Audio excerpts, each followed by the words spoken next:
Olá, muito bom dia. Muito obrigado mais uma vez pela sua companhia. Está começando mais um programa Agronegócio. Eu desejo a você muita paz e muita saúde no dia de hoje. E no nosso programa de hoje nós vamos comentar do mercado do leite, só que lá nos Estados Unidos. Vamos falar da regulamentação de drones que trabalham na clandestinidade.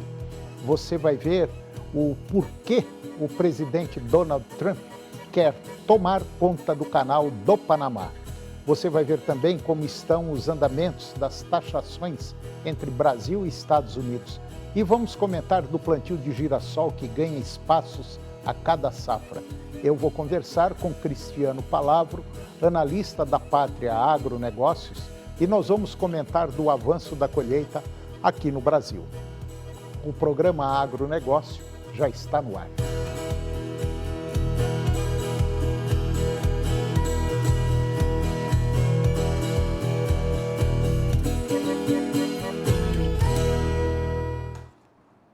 Eu começo o programa de hoje falando do mercado do leite, só que lá nos Estados Unidos.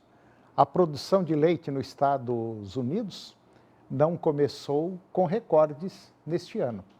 De acordo com o relatório de fevereiro da World Agricultural Supply and Demand Estimates, o WASDE, sobre a produção de leite, as previsões indicam um declínio na produção devido à redução esperada no número de vacas, sinalizando um ambiente de oferta mais restrito. A previsão de produção de leite para fevereiro foi de 103 milhões de toneladas, uma leve queda em relação à projeção do mês passado, de 103,1 milhões de toneladas. No entanto, esse valor ainda está quase 450 mil toneladas acima da estimativa de produção do ano passado, que foi de 102,4 milhões de toneladas. Em termos de base de gordura, o consumo doméstico de leite deve cair devido à menor produção e também à redução das importações, o que limitará a oferta disponível. As exportações com base em gordura também devem cair para 5,3 milhões de toneladas, abaixo da previsão do mês passado, de 5,4 milhões de toneladas. Embora as exportações de manteiga devem aumentar, elas serão compensadas por reduções nas exportações de leite fluido, leite em pó e também creme de leite. Da mesma forma, na base de sólidos desnatados, o consumo doméstico deve diminuir devido à menor produção, enquanto as exportações tendem a cair, principalmente devido à redução dos embarques de leite em pó desnatado e também de soro de leite. E agora vamos falar um pouquinho da regulamentação de drones que trabalham na clandestinidade. O Sindicato Nacional das Empresas de Aviação Agrícola, o SINDAG, vai enviar ofícios a órgãos de vigilância agrícola e ambiental estaduais na próxima semana, solicitando apoio no combate a drones ilegais usados na pulverização de lavouras. O anúncio foi feito na semana passada pelo diretor executivo da entidade, Gabriel Colli, durante uma reunião com a Associação do Setor. No encontro também foi apresentado o plano de reestruturação da Associação de Drones, com ações previstas para este ano, 2025. Segundo o SINDAG, a maioria dos drones em operação no país não possui registro junto ao Ministério da Agricultura, exigência obrigatória para prestadores de serviços e agricultores. A entidade busca coibir a concorrência desleal de operadores que atuam sem seguir normas ambientais e também de segurança.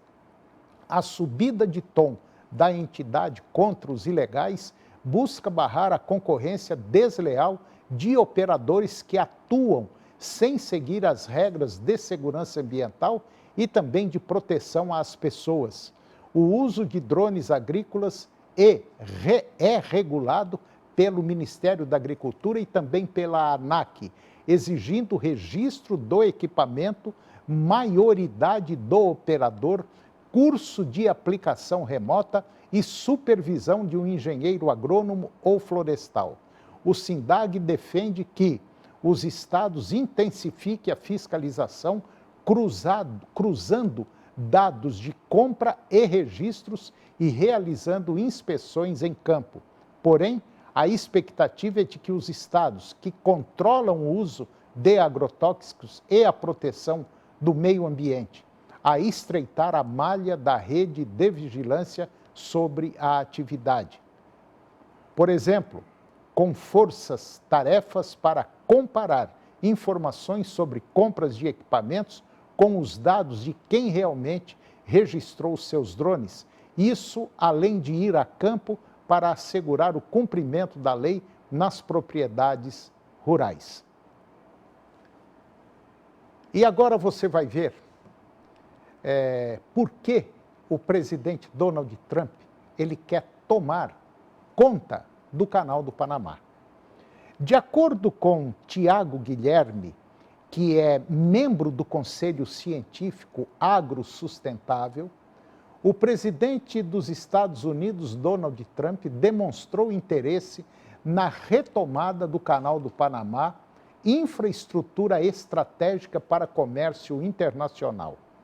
O canal, ele conecta os oceanos Atlântico e Pacífico, reduzindo custos logísticos, especialmente para os Estados Unidos, que lideram o volume de cargas transportadas em 2024.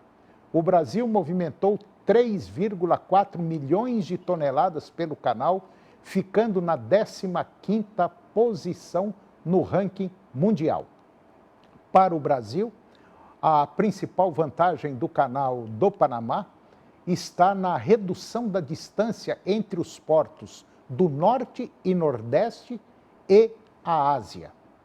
A rota entre Belém, lá no Pará, e Xangai, via Canal do Panamá, tem 20,4 mil quilômetros, enquanto pelo Cabo da Boa Esperança soma 22.400 quilômetros.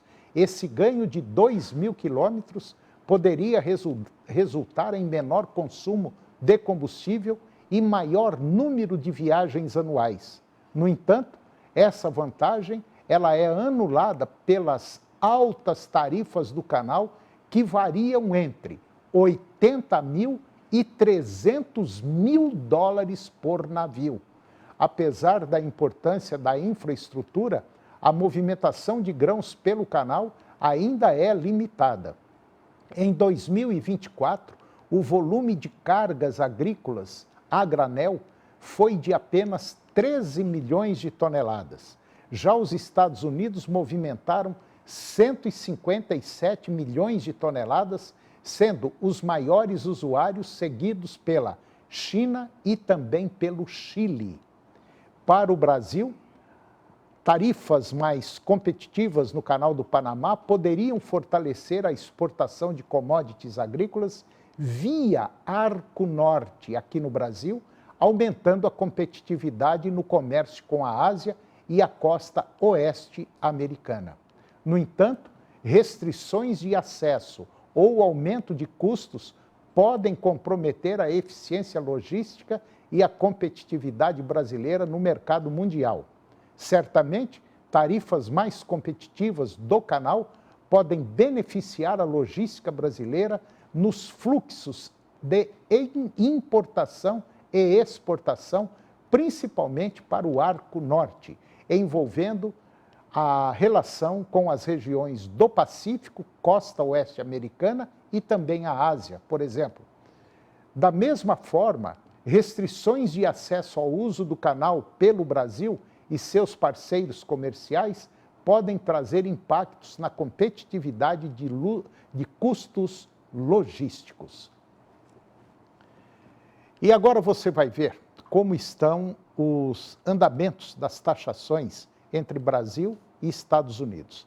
Apesar de o Brasil, de o presidente dos Estados Unidos, o Donald Trump, ter mencionado o Brasil como um dos países que serão alvo de tarifas de importação recíprocas, quase a metade das vendas de produtos norte-americanos ao mercado brasileiro é livre de tarifas, segundo a Anshan Brasil.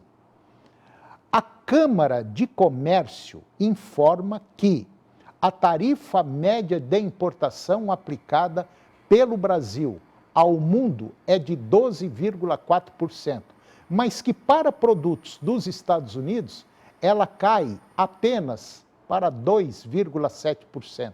Isso ocorre porque 48% das exportações do país entram no território brasileiro sem tarifas e outros 15% estão sujeitos a alíquotas de, no máximo, 2%. Além disso, segundo dados dos Estados Unidos, nos últimos 10 anos, de 2014 a 2023, o país acumulou um superávit de 263 bilhões de dólares no comércio de bens e serviços com o Brasil. Apenas em 2024, o saldo positivo em bens para os Estados Unidos foi de 7,3 bilhões de dólares, o sétimo maior entre os seus parceiros comerciais. Pelo menos é o que apontou a Câmara de Comércio, acrescentando que a relação econômica e comercial entre Brasil e Estados Unidos, ela é equilibrada e benéfica. Diante dos benefícios mútuos e da relevância da relação bilateral, a Anshan Brasil reforça a necessidade de um diálogo construtivo entre os governos do Brasil e dos Estados Unidos para buscar soluções negociadas e equilibradas. E agora vamos comentar do plantio de girassol que ganha espaços a cada safra. O quinto levantamento da safra de grãos 24-25, divulgado pela Conab, aponta que a colheita de girassol no Rio Grande do Sul está em fase final, enquanto no Mato Grosso segue reduzindo a sua área plantada e Goiás aposta na cultura como alternativa ao milho. Lá no Rio Grande do Sul, a colheita do girassol está praticamente concluída, restando apenas 4% das áreas em maturação.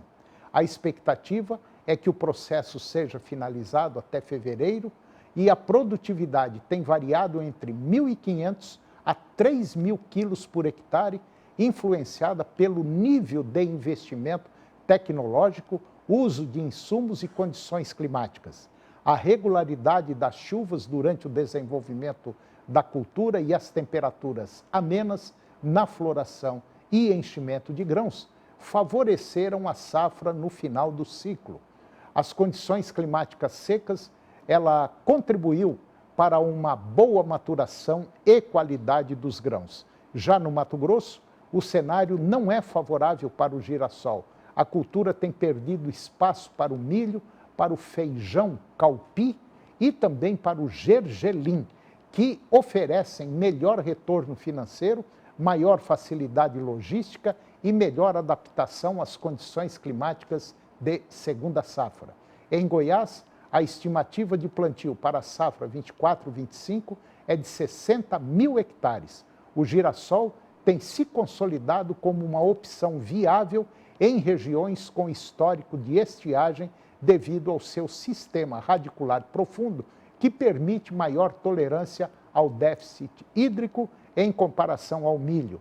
A rentabilidade e a resistência da cultura à seca têm incentivado produtores a adotá-la como uma alternativa promissora para a segunda safra. E depois do intervalo eu vou conversar com Cristiano Palavro, analista da Pátria Agronegócios, e nós vamos falar do avanço da colheita aqui no Brasil. Nós voltamos já, é um minutinho só.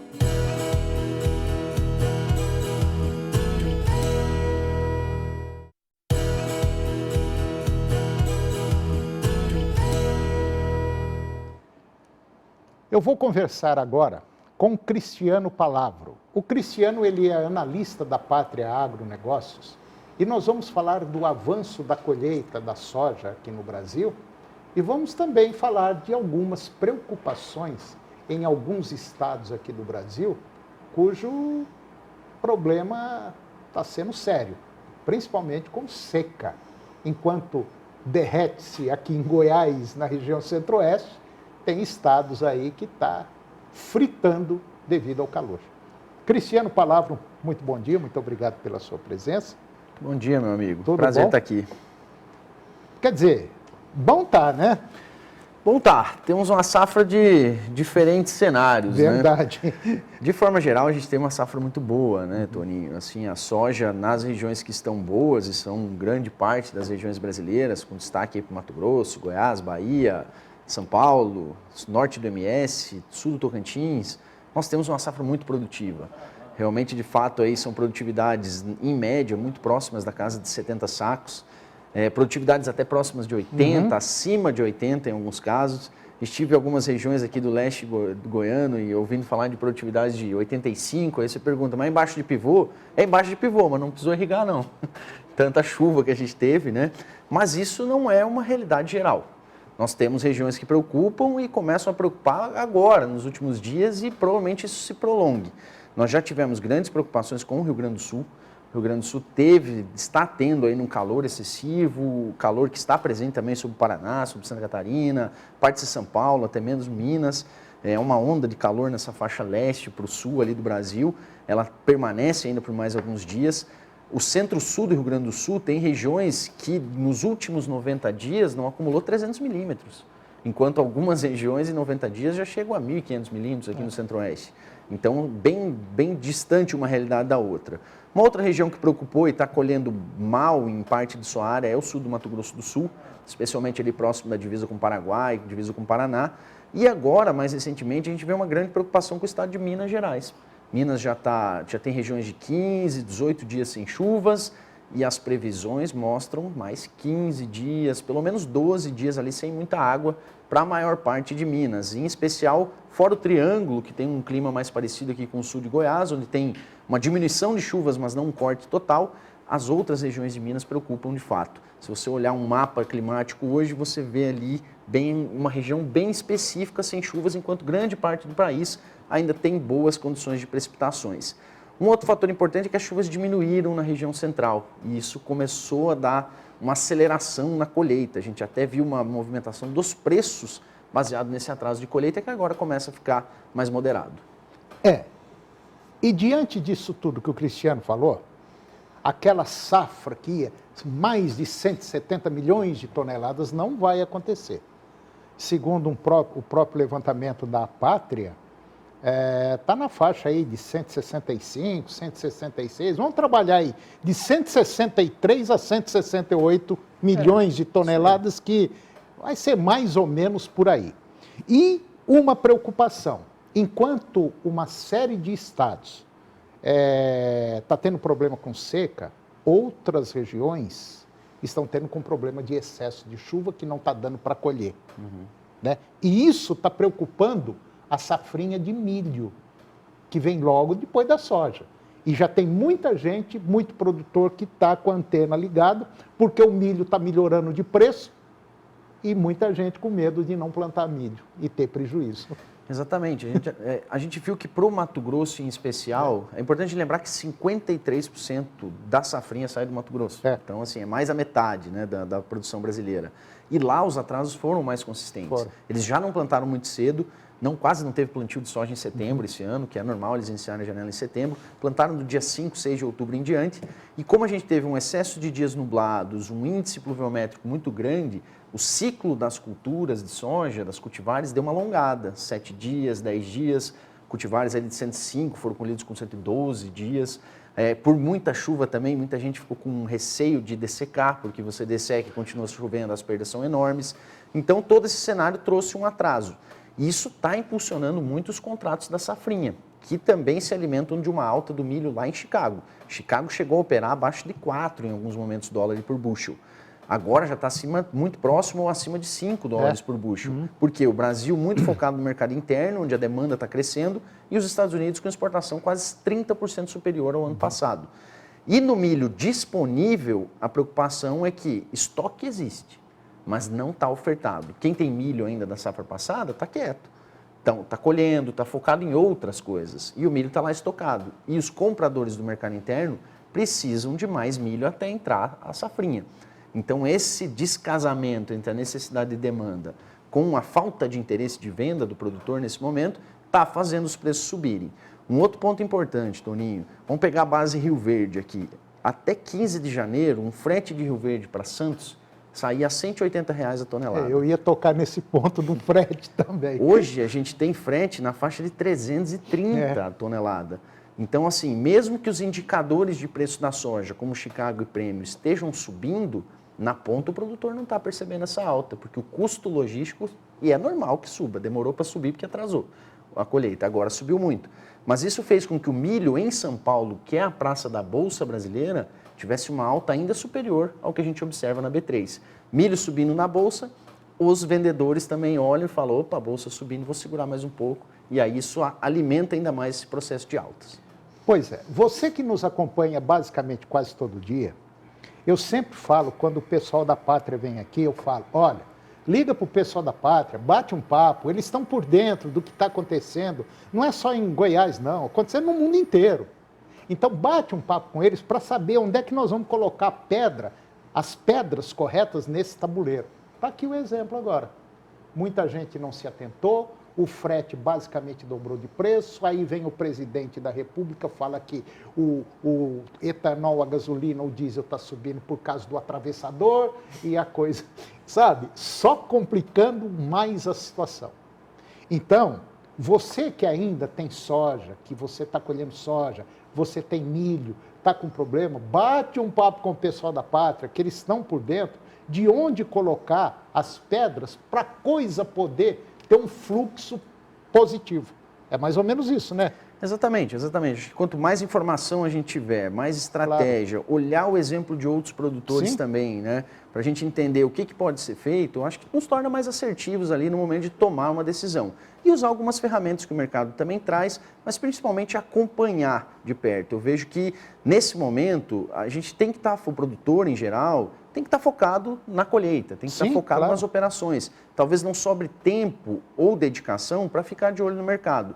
E aí que entra uma empresa como a Pátria, como as consultorias, que vão te ajudar. Não é futurologia, e sim acompanhamento, estratégia, tomar decisões mais embasadas. Quando a gente enxerga o todo, a gente consegue tomar decisões mais assertivas no dia a dia da comercialização. E agora você que está com a soja, que já está colhendo, a janela para a safrinha de milho está. Pelo menos uma banda da janela já fechou. Falta fechar agora a outra banda, que é por esses dias agora. E a gente tem que ficar esperto.